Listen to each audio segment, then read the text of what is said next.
Hello and welcome. So today we're going to be graphing a parabola. So first thing you need to do whenever you touch anything with parabolas is you got to figure out your direction the parabola is running, whether it's going up or down, left or right, right? You need to figure out which direction. How we can tell that is by looking at the equation. Specifically, we look at which one of our variables is being squared. So if we look at our x, we see the square on that parenthesis. That means that this is either going up or it's going down. Because think about it, y equals x squared, we're used to seeing x being squared, which is a vertical or with the reflection down, up or down parabola, that's what I'm trying to say. Alright, so x being squared is normal, that's your vertical stuff. Okay, now if it was y being squared, then that would be horizontal. Alright, so we're looking at vertical parabola. Now how do we tell whether it's up or whether it's down is by this number right here. Okay, and that is your focal diameter, right? If we have the general equation, that's x minus h squared equals 4p y minus k. Alright, and this value is what tells you, which is 12 in this case, whether it's facing up or down, right? Positive means up, negative means down, right? It's a positive 12, meaning that your parabola, that's facing up. If it was negative, it'd be facing down. Okay, so now you know the bare minimum you need to. Because once we know it's facing up, then we can find a lot more information, right? We know the vertex is going to be your h comma k, right? So we're going to just look at those shifts right there. So notice it's minus in your original equation, meaning we use the opposite sign of what we see there. So if we have a plus 2 here, that means that it's going to be minus 2 in your vertex.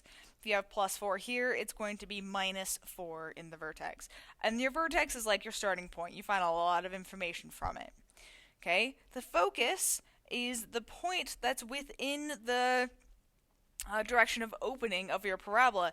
And what's cool about it is that it's a p distance from the vertex. And I use the variable p because that comes from your focal diameter, right? So our 4p in our case is that number 12. Right? So if we want to find just the p-value, divide by 4. And we see that p equals 3. So that means we should be going up 3 from our vertex. So if our vertex is at negative 2 comma negative 4, right? So let's actually just graph this. So negative 2 comma negative 4. If this is our vertex, then we should be going up 1, 2, 3 in order to get to our focus. So that should be negative 2, negative 1. Okay?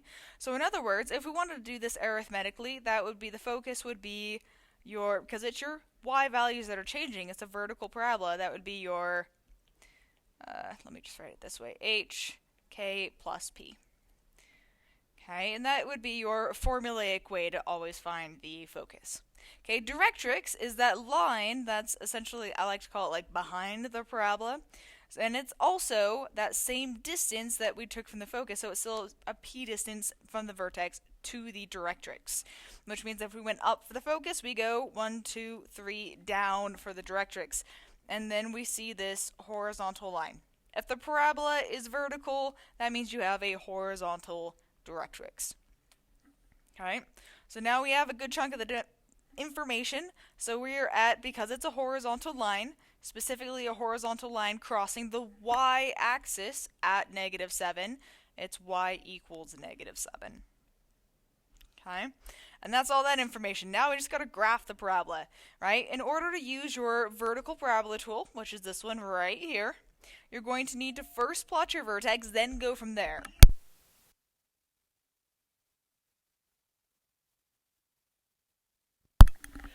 So in order to graph this, essentially what needs to happen is you need to plot your vertex first. Right? Always get your vertex as the first point. If you don't do that, it won't use the tool correctly, so do keep that in mind.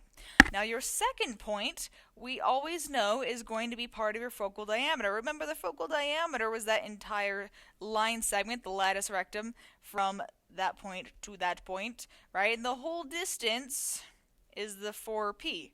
Which means that the focus is the halfway point. That means it's only 2p to go either direction. So if our p-value is 3, then that means it's 6 over, 6 to the right or 6 to the left to get to your next point from the focus. So we can go 1, 2, 3, 4, 5, 6.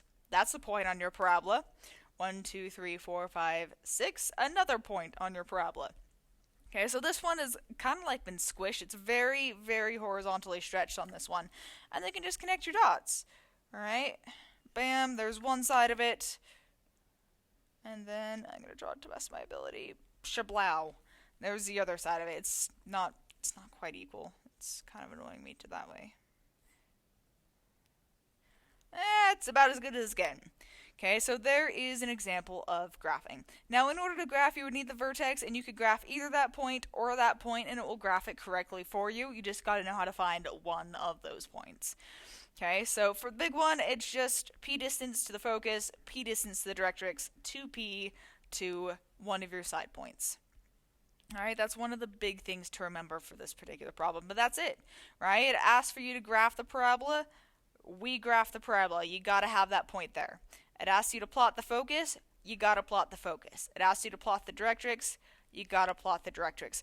If you don't have those three things on your graph, it ain't gonna be correct. Now I do have I had a little highlight there for the vertex. It's not asking for the vertex. It only wants three objects on your graph right here: focus, parabola, directrix. Only put those three. Okay, yes, there are more points you could put with the dot there, but it only wants one dot. That's your focus. So do keep that in mind. Be sure to read those directions a little closely, but that is how you plot all of it for parabolas. Thanks for watching.